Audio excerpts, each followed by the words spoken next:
Welcome.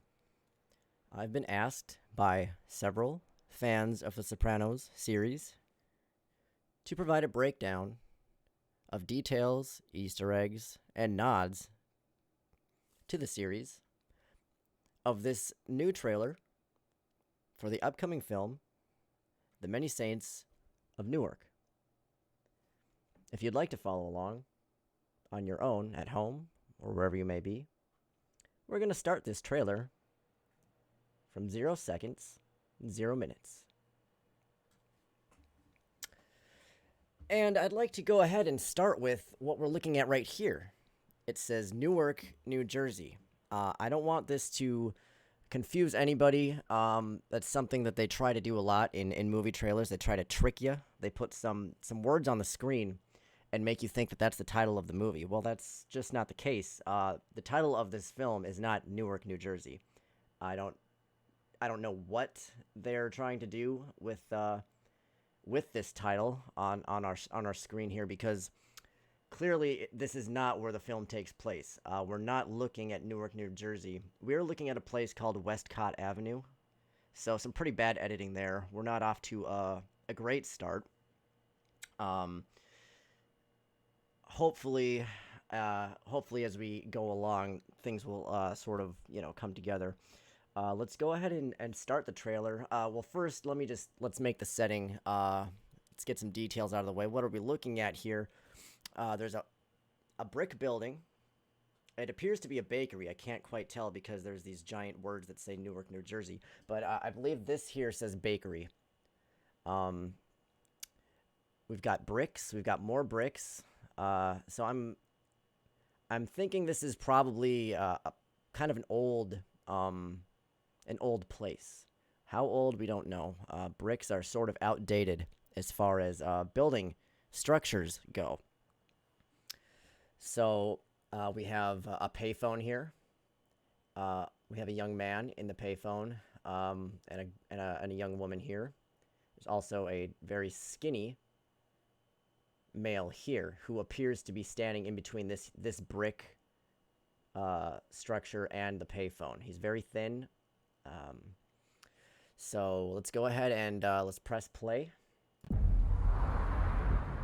Okay, let's go ahead and pause. We're at 0 minutes and 1 second. I didn't point these vehicles out initially because I didn't know if they were operational. Many movies that have come out in the last handful of years take place in post-apocalyptic environments, if you will, and the vehicles, they just don't always run. We have running vehicles here.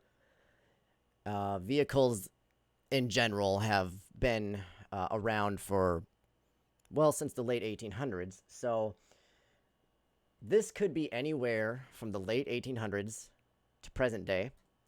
Let's go ahead and continue. When I was a kid, guys like me were brought up to follow codes.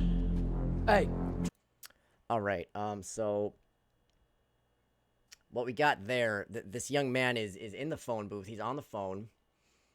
It sounded like the adult on the other side was trying to tell him something very important, something about the way he was raised, the importance of following codes, moral guidelines, I would assume. Just trying to impart some wisdom onto the younger generation. And as you can see, this young punk didn't have time for it. He's apparently too busy.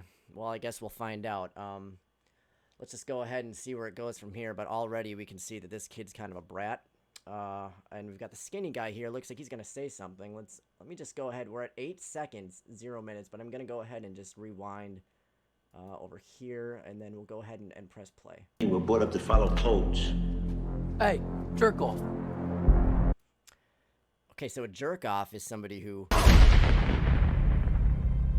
Antonio Soprano. Okay, so again, we have the young punk, whose name apparently is Antonio Soprano. We've got him seemingly walking away from another adult.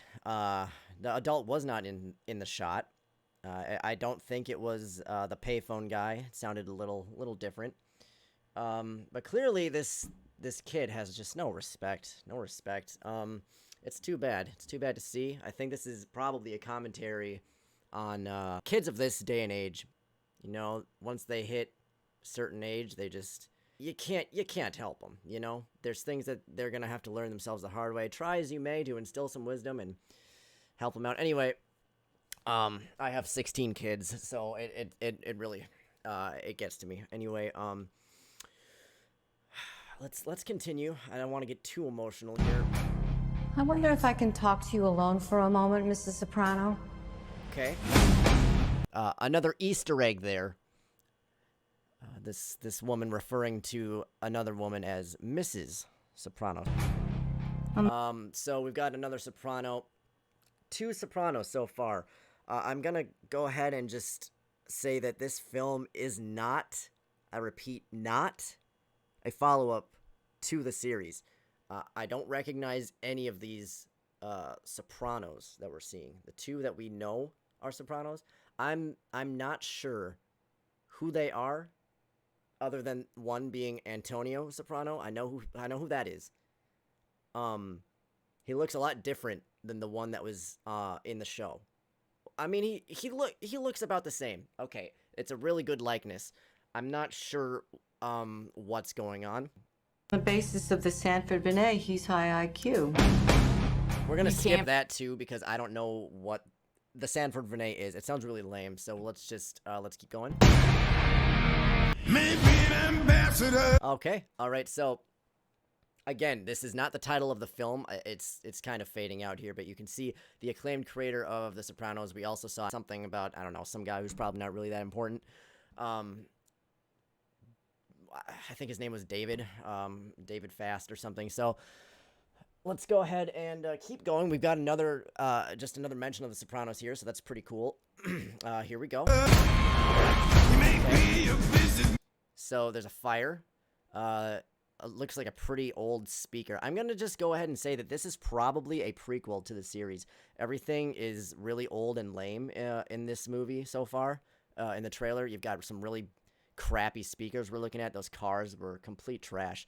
And the bricks. We can't forget about the brick building. So I'm going to go ahead and just say that this is before the series. Let's keep going. My gift to you. Okay, I'm a little underwhelmed by these characters so far. I mean, this guy, he's kind of doing like the rock fist thing when he points. He's got his index finger and his pinky out and a pinky ring. There was definitely nobody in the series that actually talked like this when he was addressing people. He never pointed like that. And the ring, I mean, pretty bad character writing, it looks like. I mean, next you're gonna try to tell me this guy has wings or something. Okay, let's keep going. I want to go to college. I can't get caught with shit like this. Look, you take the speakers, right? At the same time. So, again, we have another example of Antonio here. He's being gifted something, it looks like, from another adult. I mean, it seems like there's a lot of adults that really care for this young man, but again, he's rejecting the gift. And look, I understand that all this stuff he's getting, it's old, it's outdated. I wouldn't want it. I wouldn't want it on my doorstep. But, you know, when it's a gift, just take it. You can get rid of it later. You know, show class, not sass. The main, you know, that's the main theme we got from the Sopranos series. Class, not sass. You say to yourself, this is the last time I'm ever going to steal something. It's that simple. Right. So, now that's a great guy. He's trying to get Antonio to stop stealing. Antonio just can't stop messing everything up. So, in case any of you were wondering, this fall right here, this fall, I thought maybe it would have been winter because I saw snow on the ground in one shot at the beginning. But no, clearly this fall right here. This is Mrs. Soprano again. She talks a lot, apparently. I mean, a lot of people are talking to her. She had a scene with the counselor, Mrs. Jericho, whose character I'm really excited about because that's a new character, Mrs. Jericho, the school counselor. It's going to be really interesting to see where they go with that. She's not a soprano. Okay. Gotta do something about Dickie Montesani. I don't know. That looked pretty crazy. That looked like a war zone. I don't know if they're gonna try to cross this over. You know, a lot of series do a crossover kind of thing when the shows suck. And let's face it, The Sopranos wasn't that good. So they're probably trying to squeeze some money out of this and just cross over with a war film. I think that's what they're doing. Because that was a tank. That was a tank on. I don't know if that was Westcott Avenue, but yeah, things are getting pretty heated. We've got 48 seconds left. Let's see. Maybe some of the things Another title. I believe it said leg ends aren't born. I'm not sure what that means. Let's keep going. We've got Antonio here again. I don't know. Let's just see what happens, okay? In the series, I remember there was a lot of drama around drills. There was a lot of drill drama, especially I believe it was season I don't remember, maybe season 9 or 10. So they're made. Oh, okay. I know this is like a mafia series, right? The show, something like that. A lot of criminals. So they're made guys. This guy must be a made guy. This, I believe, is the uncle again. God's favorite. So, there's a lot of stuff happening right now, as you can see. It looked like the ice cream man might have taken a spill. I hope he's okay. It looked like Antonio, maybe he's starting to come around by the end of this trailer. He was checking on the ice cream man who took a bad spill there. So, that's the most redeeming thing we've seen out of Antonio this whole time. We got a quick shot there of a fellow having a good guffaw, and someone must have told a humorous anecdote. We also have another just terrible looking vehicle right here. I mean, I don't know what it is, but just get it out of my sight. I mean, this old stuff, man, okay, here we go. You know? He's a pretty good shot, and at least, you know, he probably is like, get this ugly old car out of my face. I'm tired of looking at it. I agree. We'll make the right decision. This kid's got what it takes. You know, you try and you try, but Antonio rather, is back at it. He's hitting kids. Might be the same skinny kid that he was beating up before. You know, he just seems like a real bully. Again, we've got more fire. There's a lot of fire in this film. It's a fiery film. I don't know what was happening in that scene. I have no idea what those two people were doing.